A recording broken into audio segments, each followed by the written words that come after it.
하나님 말씀 보겠습니다. 하나님 말씀은 신약성경 로마서 12장 1절 말씀입니다. 신약성경 로마서 12장 1절 말씀입니다. 오늘 우리 프로젝트를 새로 교체를 해서 새 번은 아니지만 새로 교체를 해서 처음 쓰는 거라 조금 오류도 있고 그런 부분들이 있는 것 같은데 잘 활용할 여러분들 아마 먼저보다는 보기가 좀 나을 것 같습니다. 그러니까 참고하시기를 바라고요.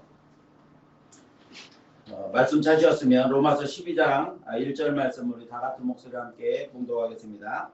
그러므로 형제들아 내가 하나님의 모든 자비하심으로 너희를 권하노니 너희 몸을 하나님이 기뻐하시는 거룩한 산 제물로 드리라.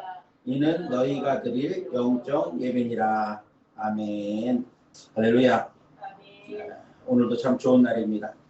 지난주에는 눈과 함께 계속되는 강추위 속에서 사랑하는 성도 여러분들 고생이 많으신 줄로 압니다.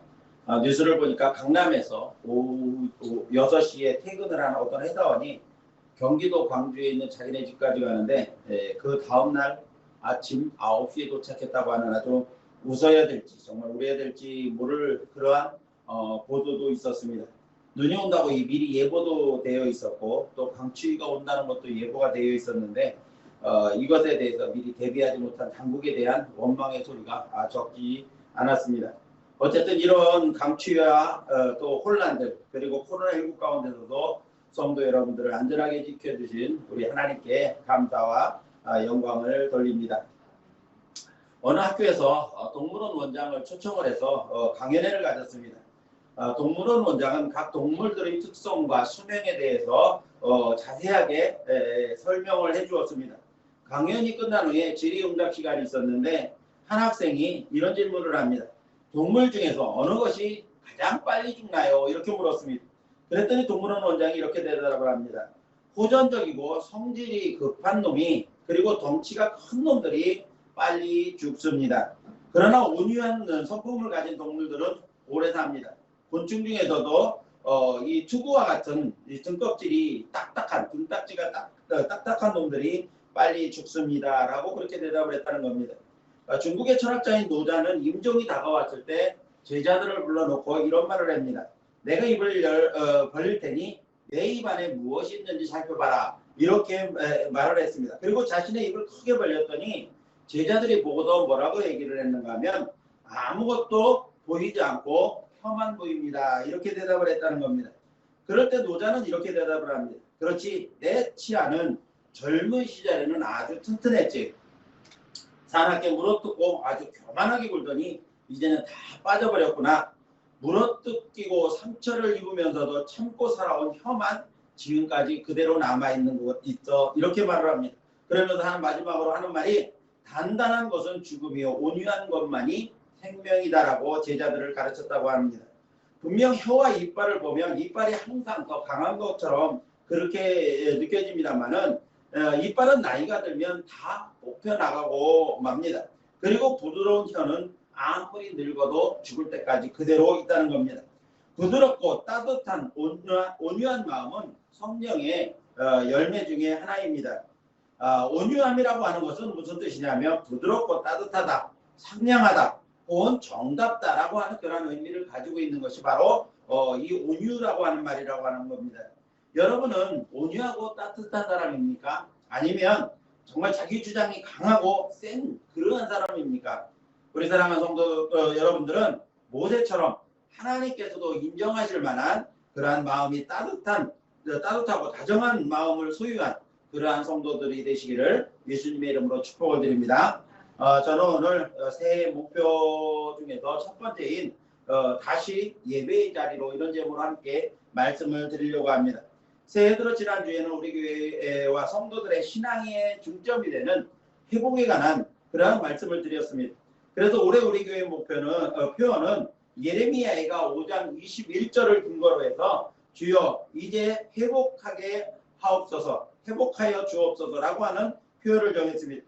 아직 끝나지는 않았지만 지난 한 해 동안 코로나19가 창궐함으로 말미암아서 모든 사람들의 일상은 물론이고 아이들의 학교 생활 직장인들의 직장생활 그리고 소규모의 자영업자들과 뿐만 아니라 어떤 분야이든 힘들지 않은 그러한 곳이 없었습니다. 2020년에 학교에 입학하는 학생들은 초등학교에서부터 시작해서 대학교까지 입학식도 치르지 못하고 학교에 한 번도 가보지 못하고 졸업한 2학년이 된 그러한 학생들도 많이 있었다고 합니다. 이런 어려움은 사회에서만 있는 것이 아니라 교회에도 마찬가지입니다. 교회의 구성원들은 어느 한 분야에 국한되어 있는 것이 아닙니다. 사회 전반에 걸쳐서 고른 사회 활동을 하고 있기 때문에 어쩌면 교회가 가장 위험한 상황이 될 수도 있습니다. 더욱이 초기에 코로나 초기에 대구 신천지를 통해서 전국적으로 급속되게 확산되는 바람에 그 여파로 인해서 당국에서는 교회를 주시하게 되었고 급기야는 교회 예배에 제한을 두기 시작을 했습니다. 교회들도 그런 위험성을 알고 있었기 때문에 당국의 협조 요청에 적극적으로 협조를 했고 성전의 대면 예배를 최소화하면서 비대면 온라인 예배라고 하는 변형된 형태의 예배를 드리게 되었습니다. 대부분의 성도들은 직장에서의 강요로 혹은 믿지 않는 가족들의 강요 그리고 이런저런 이유 때문에 거의 성전 예배를 드리지 못하고 있는 실정입니다. 물론 정신을 바짝 차리고 온라인 예배라도 정성을 다해 최선을 다해서 예배를 드리는 성도들도 있었지만 많은 성도들이 예배 자체에 참석하지도 못하는 경우가 허다했다는 겁니다. 이런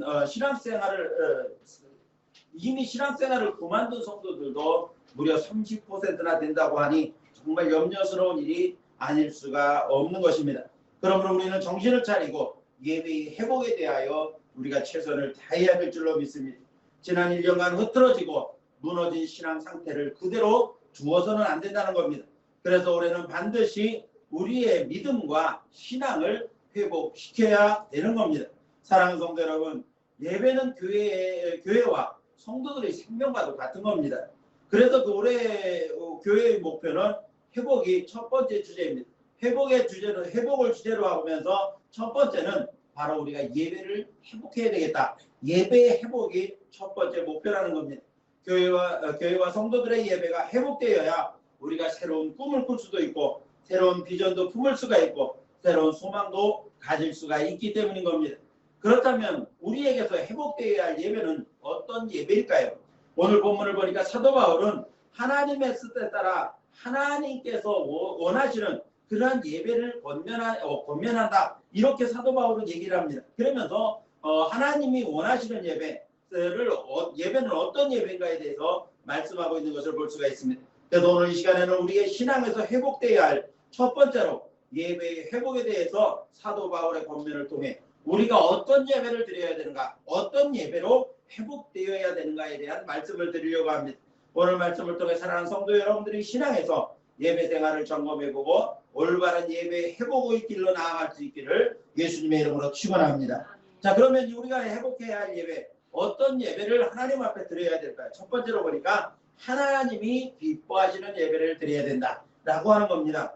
오늘 본문을 보니까 사도 바울은 하나님의 자비하심을 의지해서 믿음의 형제들에게 권면한다 이렇게 말하면서 그 예배가 어떤 예배냐면 영적인 예배다. 너희가 영적인 예배를 드려야 한다. 이렇게 권면하고 있습니다. 자, 근데 그 영적인 예배라고 하는 것이 어떤 것이냐? 첫 번째 조건을 보니까는 바로 하나님이 기뻐하시는 예배가 되어야 된다라고 말씀하고 있는 겁니다.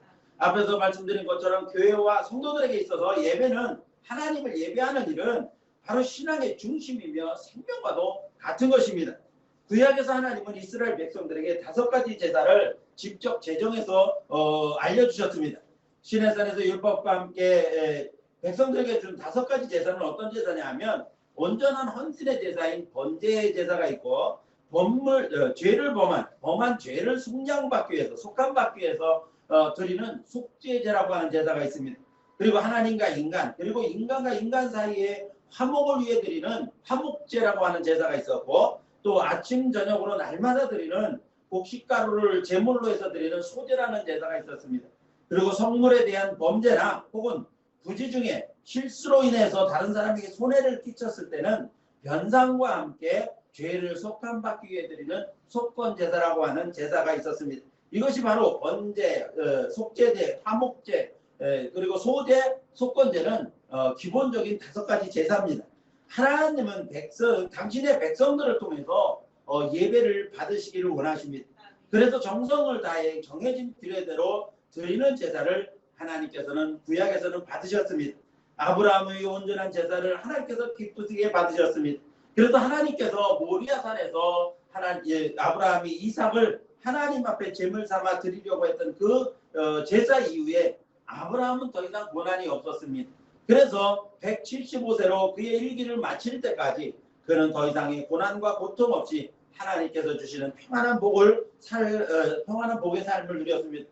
솔로몬은 우리가 이 국위 영화를 누린 최고의 축복을 받았던 사람으로 우리는 그렇게 기억을 합니다. 그런데 솔로몬이 그렇게 하나님 앞에 큰 축복을 받았다는 것도 그냥 저절로 국위 영화가 누려진 것이 아니었다는 겁니다. 그는 왕위에 올랐을 때 자신의 부족함을 깨닫고 하나님 앞에 기브온 산당에서 1000번제를 드립니다. 이 말은 제사의 횟수가 1000번이었든지 아니면 제물이 1000마리를 드렸는지 정확하게 알려지지는 않습니다만은 어쨌든 이 솔로몬이 최선을 다해서 하나님 앞에 제사를 드렸다라고 하는 것에는 우리가 이의가 없습니다. 또한 그런 성전을 건축하고 난 후에도 성전을 하나님 앞에 봉헌해 드릴 때 엄청난 제사를 드렸습니다. 이런 큰 제사를 하나님 앞에 정성을 다해 드렸습니다. 그것이 하나님 앞에 하나님을 기쁘시게 했고 하나님께서 기쁘시게 받은 제사였습니다. 최선을 다해 정성껏 드린 제사였기 때문에 하나님께서 그 제사를 기쁘게 받으시고 솔로몬에게 복을 주셔서 최고의 지혜의 왕 그리고 부귀영화를 누린 그런 왕으로 세우셨던 겁니다. 사랑하는 성도 여러분, 예배의 주체는 하나님이십니다. 예배는 예수 그리스도의 피로 구원받고 하나님의 자녀가 된 성도들이 하나님께 드리는 겁니다. 그래서 예배의 대상, 즉 예배를 받으시는 분은 하나님이십니다. 우리는 예배를 드리는 존재이고 하나님은 예배를 받으시는 존재입니다. 그러므로 따라서 진정한 예배라고 하는 것, 우리가 드리는 진정한 예배라고 하는 것은 하나님께서 기뻐하시는 예배가 되어야 되는 겁니다. 내 만족의 예배, 내가 기뻐하는 예배가 아니라 하나님이 기뻐하시고 하나님께서 영광 받으시고 하나님께서 받으시는 예배가 되어져야 한다는 것입니다. 하나님께서 받으시는 예배는 하나님을 기쁘시게 하는 예배입니다. 그래서 사도 바울도 우리가 하나님 앞에 드릴 예배, 영적 예배의 첫 번째 조건이 하나님께서 받으시는 예배, 하나님께서 기뻐하시는 예배라고 그렇게 강력하게 고면을 하고 있는 겁니다. 사랑하는 성도 여러분, 여러분의 예배는 어떻습니까? 우리가 드리는 예배를 하나님이 기뻐하실까요? 예배의 장소나 환경이나 방법이 문제가 아니라 우리의 중심이 하나님을 기쁘시게 하는 마음으로 예배를 드리고 있는지를 살펴야 된다는 겁니다. 이제 사랑하는 성도 여러분과 제가 드리는 이 예배를 통해서 하나님을 기쁘시게 하는 예배가 되어 진정한 예배의 회복이 이루어질 수 있기를 예수님의 이름으로 축원합니다. 우리 모두 하나님을 기쁘시게 하는 예배의 자리로 나아가야 합니다. 두 번째로 영적인 예배의 두 번째 조건, 우리가 드려야 할 예배는 어떤 예배냐면 바로 거룩한 예배라는 겁니다. 구약의 제사법에는 제사를 드리기에 앞서서 제사를 집리하는 제사장들이나 혹은 제사를 드리는 백성에게 우선되어져야 할 것이 있었습니다. 즉 제물을 드리는 제사보다도 제사 행위보다도 먼저 우선되어져야 하는 일이 있었는데 그게 뭐냐면 바로 자신을 정결케 하는 정결 예식이 먼저였던 겁니다. 그래서 제물을 가지고 성도에 들어가기 전에는 자신을 살피고 깨끗하게 씻는 장소로서 물두멍이라고 하는 기구가 이 성소 앞에 있었습니다.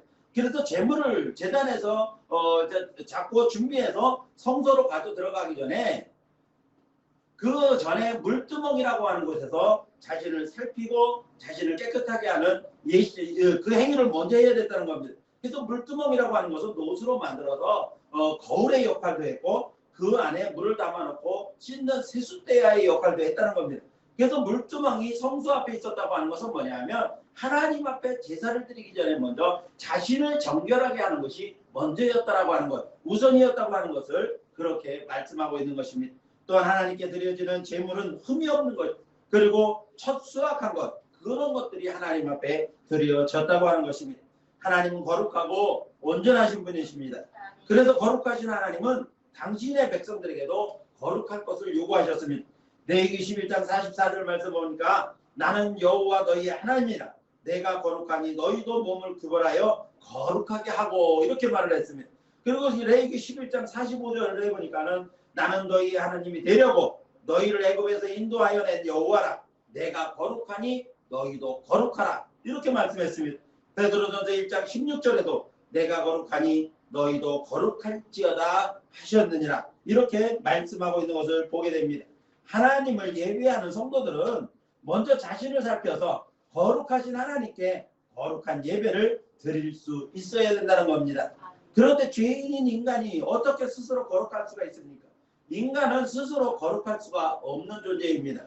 그래서 우리의 거룩함을 위해서 예수 그리스도께서 십자가에 못 박혀 피 흘려 돌아가심으로써 우리의 죄를 씻어 주셨다는 것입니다.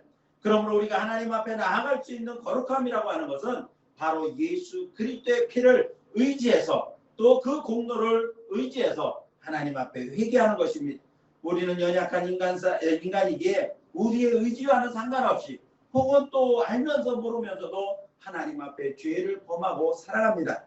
그럼에도 불구하고 하나님은 예수 그리스도 이름으로 회개하면 우리의 죄를 용서해 주시고 우리를 의롭다고 인정해 주신다고 말씀하고 있는 겁니다. 내가 의로워서 의로운 것이 아니라 예수 그리스도의 피로 우리의 죄를 씻음 받았기 때문에 하나님께서 그 피 때문에 예수님의 피 때문에 우리를 의롭다고 인정해 주시는 것입니다. 우리가 하나님 앞에 나아갈 수 있는 것은 나의 어떤 공로가 아니라 오직 예수 그리스도의 공로를 의지해서 나가게 되는 줄로 믿습니다. 그러므로 거룩한 예배라고 하는 것은 예배에 앞서서 우리 자신을 살펴 먼저 철저한 회개를 통해서 우리 자신을 깨끗하게 하는 것입니다. 그리고 예수 이름을 의지해서 하나님 앞에 마음과 정성을 다해 예배할 때 하나님께서 기쁘시게 받으시는 이 거룩한 예배가 될 수 있는 것입니다. 그러므로 이제 사랑하는 성도 여러분들이 날마다 예수 그리스도의 이름을 의지해서 우리 자신을 살펴 회개하는 그러한 삶을 통해 거룩한 예배를 회복해 하나님 앞에 나아가는 성도들 되시기를 예수님의 이름으로 축원합니다. 마지막 세 번째로 하나님 앞에 드리는 영적인 예배, 하나님께서 받으시는 예배는 어떤 예배냐면 산제물로 드려지는 예배라는 겁니다. 우리 자신을 하나님 앞에 산제물로 드리는 예배가 바로 하나님께서 받으시는 영적인 예배가 될 수가 있다는 겁니다. 구약의 제사와 신약의 제사의 가장 두드러진 차이점이 뭐냐 하면 구약의 제사는 죽음의 제사인 반면에 신약의 예배는 생명의 그러한 예배라는 겁니다. 구약의 5대 제사 중에 농산물을 드리는 소제를 제외한 나머지 4가지 제사는 모두 살아있는 동물들, 제물들을 죽여드리는 그 죽은 제물의 제사가 바로 구약의 제사입니다. 소와 양이나 염소나 혹은 집비둘기나 산비둘기 같은 것들은 모두 잡아 죽여서 그 피를 흘려서 하나님 앞에 드리는 제물로 드리는 제사가 구약의 제사입니다. 또 한 가지 구약 제사와 신약 예배의 두드러진 차이점은 뭐냐면 구약의 제사는 내가 제사를 드려도 다른 존재를 제물 삼아 드리는 제사가 구약 제사라는 겁니다. 다시 말하면 속죄제를 예를 들면 내가 죄를 범했는데도 불구하고 하나님 앞에 제사를 드릴 때 그 죄를 용서받기 위해 나아갈 때는 양을 끌고 나서 그 죄 없는 양을 끌고 나가 그 양을 죽여 하나님 앞에 나 대신 죽게 함으로써 죄를 용서받았다는 겁니다. 다시 말하면 내가 제사를 드리는 사람이지만 나 대신 다른 존재를 하나님 앞에 제물로 드렸다는 겁니다. 그런데 신약의 예배는 그게 아니고 예배를 드리는 내가 존재인 내가 자기 자신을 하나님 앞에 드리는 예배가 바로 신약의 예배라는 겁니다. 구약의 제사는 소나 양이나 염소나 비둘기나 곡식 같은 혹은 감량들 같은 나 아닌 다른 것들로 제물을 삼아 제사를 드렸다고 한다면 신약의 예배는 내 자신이 하나님 앞에 예배를 드리는 겁니다. 자, 신약의 예배는 작게는 수명, 많게는 수만 수천 명이 사람들이 모여서 예배를 드립니다. 그러나 그렇게 많은 사람들이 동시에 예배를 드린다고 할지라도 예배에서의 관계는 하나님과 예배를 드리는 자기 자신과 1대1 관계라는 겁니다. 지금 우리가 영상 앞에 모여서 여러 명이 모여 앉아 예배를 드린다고 할지라도 예배라고 하는 것은 결국은 나와 하나님과의 개인적인 관계에서 예배를 드린다는 겁니다. 그러므로 자기 자신을 자기 자신으로 예배를 드리는 성도는 어떤 지역, 환경 혹은 시간에 구애받지 않고 살아있는 자기 자신을 자기 자신 자체로 하나님을 예배할 수 있다는 것, 예배를 드릴 수 있다는 것입니다. 산제물이라고 하는 의미 속에는 당시 이교도에서 성행했던 몸을 부정하는 일들이 있었습니다. 다시 말하면 오늘날 한국교회에도 수많은 이단들이 있어 복음을 갖다 좀 흐리고 자기 마음대로 해석을 해서 엉뚱한 그러한 교리들을 많이 만들어내서 사람들을 혼란하게 만드는 것처럼 그 당시에도 초대교회 당시에도 이런 이교도가 성행했다는 겁니다. 그들 중에 구원받는 것은 우리의 영혼이지 몸이 아니다. 그러므로 우리의 몸은 아무렇게 해도 상관없다라면서 몸을 방치하고 더럽힌 그러한 일들이 많이 있었습니다. 그래서 사도 바울은 성도의 몸에 대해서 그렇게 하면 안 된다는 것을 강조했습니다. 그래서 사도 바울이 뭐라고 했냐면 하나님이 영이 거하시는 거룩한 성전이 우리의 몸이다. 이렇게 말씀했습니다. 자, 그래서 고린도전서 3장 16절 17절 말씀 그리고 고린도후서 6장 16절 말씀을 보니까 우리 몸은 하나님의 영이 거하시는 성령이 거하시는 거룩한 성전이다. 그래서 우리의 몸을 함부로 해서는 안 된다. 그렇게 강조해서 말씀하고 있는 겁니다. 그리스도인은 자신의 몸을 하나님께 드리는 거룩한 산 제물이라고 하는 의식을 가지고 구별된 삶을 살아야 된다고 하는 것입니다. 다시 말씀드리면 일상의 삶이 예배의 삶이 되어야 한다는 겁니다. 교회에서의 삶과 밖에서의 삶이 달아서는 안 된다는 겁니다. 얼마 전에 여러분도 잘 아시는 TV 프로그램 중에 미스 트롯이라고 하는 프로그램에서 자신을 찬양 가수라고 트롯 찬양 가수라고 소개한 사람이 방송에서 이 트롯 찬양을 불러 화제가 된 일이 있었습니다. 사람들은 텔레비전에 나와서 저렇게 찬양을 한다고 대단하다고들 말을 했습니다. 그러나 제 생각은 좀 다릅니다. 우선 찬양 가수라는 사람이 부른 노래가 척척척이라고 하는 제목으로 형식적인 그리스도인들을 비난하는 듯한 그러한 가사의 내용이었다는 겁니다. 많은 출연자들이 그 노래의 가사를 보고 웃고 떠들고 또 자막은 마치 큰 놀이기감을 만난 듯 웃기는 자막들을 계속해서 써 올려댔습니다. 과연 하나님께서 그 가수가 부른 찬양을 통해서 영광을 받으셨을까요? 저는 오히려 비록 사람들 앞에 나왔다 할지라도 우스갯거리가 아닌 정말 사람들에게 위로를 주거나 혹은 하나님을 찬양하는 내용의 노래를 불렀다고 한다면 어땠을까라고 하는 생각을 하게 됩니다. 오히려 하나님 앞에 영광이 되었다기보다는 사람들의 우스갯거리가 되지 않았는가 싶어 별로 유쾌하지도 않았고 마음이 씁쓸했었습니다. 사랑하는 성도 여러분, 산제물이라는 것은 자기 자신을 하나님께 드리는 온전한 헌신을 의미하는 겁니다. 즉 온전한 헌신의 삶을 예배로 드리라고 하는 그러한 말씀인 겁니다. 그리스도인의 삶은 교회 안에서의 삶과 교회 밖에서의 삶이 확연하게 다르면 안 되는 겁니다. 그건 문제입니다. 하나님이 받으시는 예배, 우리에게서 회복되어야 할 예배는 바로 삶으로 드리는 그러한 산제물의 예배가 하나님께서 받으시는 예배이고 회복되어야 할 우리의 예배라는 겁니다. 이제 사랑하는 성도 여러분들이 정말 삶으로 드리는 예배, 산제물이 드리는 산제물 되는 그러한 예배가 되어져서 우리의 예배가 하나님께서 기뻐 받으시는 그러한 예배로 회복될 수 있기를 예수님의 이름으로 축원합니다. 이제 말씀을 마치려고 합니다. 우리에게 회복되어야 할 예배는 영적인 예배다. 사도 바울이 그렇게 말합니다. 하나님이 가장 기뻐하시는 합당한 예배가 바로 영적인 예배라는 뜻입니다. 자, 이렇게 회복되어야 할 영적인 예배는 어떻게 드려지는 예배입니까? 하나님을 기쁘시게 하나님께서 기뻐하시는 그러한 예배, 하나님께서 기뻐 받으시는 예배입니다. 날마다 자신을 살펴 회개하고 드리는 거룩함의 예배입니다. 자신의 삶 전체를 하나님 앞에 제물로 드리는 삶의 예배, 산제물의 예배를 하나님께서 기뻐 받으신다는 겁니다. 이제 사랑하는 성도 여러분들과 우리 좋은 이웃교회가 올해는 반드시 다시 회복된 예배의 자리로 나아가 하나님께 온전히 영광을 돌리며 하나님께서 기뻐 받으시는 온전한 예배를 드리는 저와 여러분들이 될 수 있기를 예수님의 이름으로 축원합니다. 기도하겠습니다. 교회 소식을 말씀드리겠습니다. 주보를 참고해 주시고요. 예배에 참석하신 성도 여러분들을 환영하면서 하나님의 은혜와 축복이 가득하시기를 기원합니다. 2021년 표어는 주여 회복해 하옵소서입니다.